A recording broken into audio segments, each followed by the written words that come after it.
Kennen. Kennen. So you know how your first big IP purchase is a little special for you? When you're first getting into League and you're addicted enough that you want to spend hours playing, but you have no money to throw at RP, so you grind out game after game to rack up 6,300 influence points for a character cool enough to warrant the ridiculous cost? Well, that was Kennen for me. Kennen was the first true main I ever had in the game, and I would say for very good reason. When I first bought him, he seemed like an incredibly interesting character. His kit appeared to be relatively balanced with good risk-reward and design and all that stuff, but to be frank, he was also just really fucking good in early seasons. Being an energy user with a perfect harassing combo in his Q and W, Kennen could dominate most characters mid lane and top lane in the early laning phase, while also transitioning perfectly into late game with his ultimate, one of the best teamfighting abilities you could possibly ask for. He had harass, he had burst, stuns, AoE. Kennen really felt like a complete champion who was understandably very strong for those who mastered him. Not only that, he wasn't really overpowered despite all his strengths, which is one of the things I found so interesting.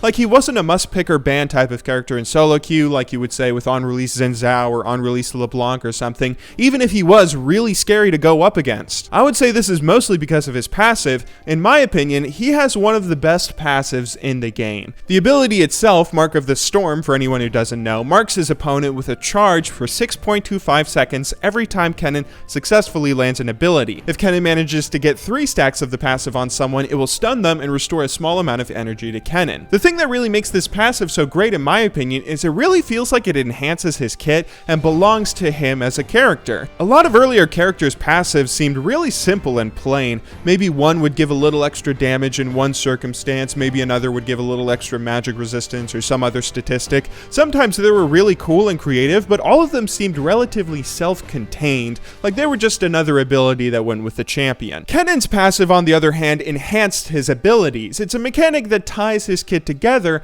and makes everything flow really nicely, giving a fair amount of creativity and freedom. If you think some of the passives of Riot's newer champions are cool, Kennen was like that, but back in Season 1, when not many other characters had creative passives that did more than just give a little extra health regen. How you want to go about getting your stun, which one of your abilities you want to start a combo off with, which one you want to end it with, how you're going to improvise if you miss one of your skill shots. It gives you options and creates a little higher skill ceiling. The passive itself really provides some depth to his other abilities in a way that no other passive at the time seemed to do. I would say this kind of dynamic and flexible kit is one of the reasons he's been played so often throughout the years. If you take a look at his life cycle, you can see he's been played in almost every single role as high as the competitive level, except for jungle. In earlier seasons, he was the king of top lane and mid lane, but even when he fell out of favor there, he popped up as an incredibly strong off-meta AD carry and support, until Riot eventually said they didn't like seeing him played bot lane and nerfed his auto attacks. I've always seen his persistent popularity and creative design as a showcase of a flat-out good champion, but oh, how the mighty have fallen. On January 4th, 2011, Riot would do something that would forever handicap Kennen. This was the date they would release a patch that included the removal of Zhonya's ring while splitting it into Zhonya's Hourglass and Rabadon's Deathcap. For those who weren't around back then, before Rabadon's Deathcap and Zhonya's Hourglass were introduced to the game, they used to be combined into a single item called Zhonya's Ring. Zhonya's Ring gave a pretty insane amount of AP, the same way Rabadon's Deathcap does, but it also had the status effect that Zhonya's Hourglass currently has. It was a little cheaper than either of the two items today and had an incredibly easy build path, making it a must-get item for Kennen. Kennen, being a bursty AP mage, absolutely required getting this item since the status effect is crucial for making the most out of his ultimate, the same way it was and still is for other similar ultimates like Fiddlesticks or Morgana's. This item made him such a good champion though because it was easy for him to get, because the build path was so simple and you got all this DPS and utility wrapped up in a single ring. Kennen often had an incredibly easy time itemizing efficiently throughout the game. He could rush the ring if he started off with a couple kills and crushed his lane opponent,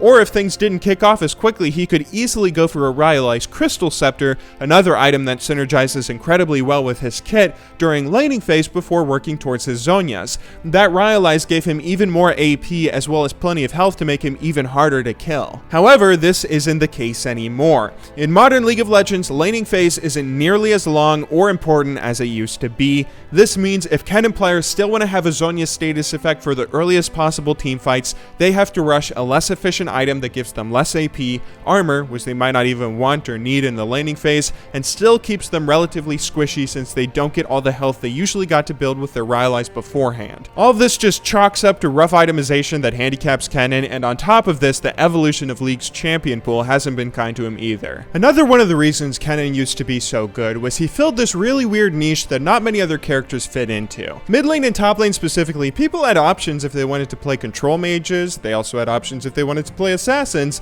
but Kennen was one of the earliest characters that filled a strange hybrid of both. He had pretty insane burst, like an assassin where he just throws himself at an enemy team with the intent of making a squishy carry's life miserable, but he substituted a little bit of the over-the-top damage for AoE and crowd control, meaning he could do more than just plain old burst. Nowadays, there's many more characters that fill that role, and characters that can fill it much better than Kennen. Yasuo, for instance, does everything Kennen can do, but 10 times better. He has plenty of damage that's much more sustained and easier to land than Kennen's. He has plenty of movement, his E completely outclasses Kennen's E, and he still has a bit of AoE and crowd control with his third Q and his ultimate, fulfilling that same sort of role where he's both an assassin, but with a little bit of utility. Unfortunately, doing everything much better than our poor boy Kennen. I think Kennen is a good example of how just because their champion is designed well or is strong in a particular meta, doesn't mean they can't fall off the face of the earth if they don't receive attention or updates as the years go by. Kennen went from being one of the best picks you could make top or mid to almost completely forgotten, only receiving attention when he gets a new skin. It's sad for me to say because he holds a little bit of a sentimental place in my heart, and even today I still think he can bring all sorts of fun and joy that he used to do with his dynamic and in-depth kit,